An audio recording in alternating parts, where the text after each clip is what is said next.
आता यांच्या सगळ्या परिस्थितीची पाहणी केलेली आहे आणि अतिशय हृदय पिळवटून टाकलं असे इथली परिस्थिती आहे.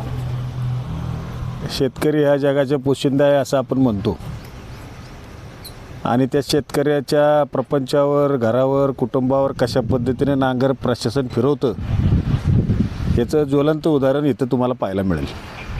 मुळामध्ये हा रिंग रोड व्हायला पाहिजे ही समस्त शेतकऱ्यांची आणि सगळ्यांचीच लोकप्रतिनिधींची इच्छा आहे, मनापासूनची अपेक्षा आहे. परंतु हा रिंग रोड होत असताना सदर ह्या जागेमधलं जे क्षेत्र रिंग रोडमध्ये जाते, शिंदे कुटुंबामधली काही बंधूंचे वाद असल्यामुळं जमिनीचा जो मोबदला त्या ठिकाणी शासन स्तरावर मिळणं अपेक्षित आहे तो त्या ठिकाणी न्यायालयामध्ये जमा केलेला असल्याचं मला संबंधित अधिकाऱ्यांनी त्या ठिकाणी सांगितलेलं आहे. मग जर का हा निर्णय अद्याप प्रलंबित आहे तर ह्या जागेचा ताबा घ्यायची एवढी घाई शासनाला का झाली हा खरा प्रश्न आहे.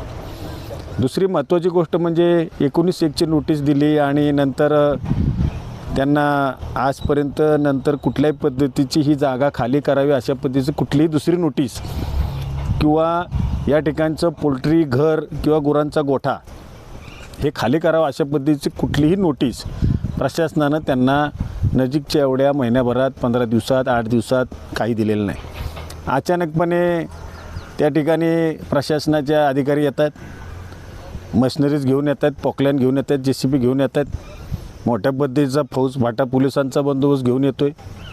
शेतकऱ्यांना त्या ठिकाणी ताब्यात घेतलं जातं आहे आणि या असणाऱ्या सर्व परिसरातली असणारे सर्व बांधकाम हे त्या ठिकाणी पाडलं जाते. म्हणजे एक प्रकारे ही एक हुकुमशाहीच आहे असं म्हटलं तर चालेल. आणि सामुदायिकरित्या सर्व अधिकारी फोन बंद ठेवून कुठंच त्या शेतकऱ्याला दाद मागता येणार नाही अशा पद्धतीचं सर्वजण त्या ठिकाणी विचार करत आहेत. म्हणजे अतिशय केविलवाणी त्या ठिकाणी हा तिथला प्रयत्न त्या सगळ्या मंडळींनी केला आहे. मी अधिकाऱ्यांना विचारले, माननीय प्रांत यांचा फोन त्या ठिकाणी बंद आहे, त्यांनासुद्धा मी विचारणार आहे. त्यांची आणि यांची साधारणतः 8 दिवसापूर्वी 8 तारखेला या महिन्यात मीटिंग झाली होती असं मला त्यांनी शिंदे कुटुंबाने सांगितलं. आणि त्यामध्ये यांना या जागेचा जो मोबदला आहे तो मिळण्यासाठी त्या ठिकाणी काही अडचणी आहेत, त्यामध्ये काही सुनावण्या सुरू आहेत किंवा ते न्यायप्रविष्ट आहे. परंतु त्या व्यतिरिक्त घराचा मोबदला, गोठ्याचा मोबदला हा तर त्या ठिकाणी देता येऊ शकतो.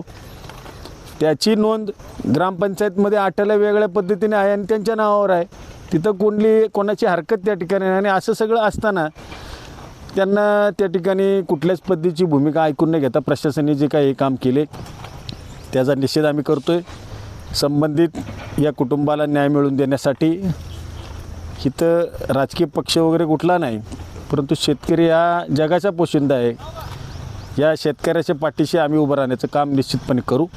माननीय जिल्हाधिकारी महोदय असतील, माननीय प्रांत असतील किंवा MSRDC तत्सम अधिकारी असतील यांना आम्ही त्या ठिकाणी जाब विचारू आणि या शेतकऱ्याला न्याय मिळवून देण्याचा आम्ही प्रयत्न करू.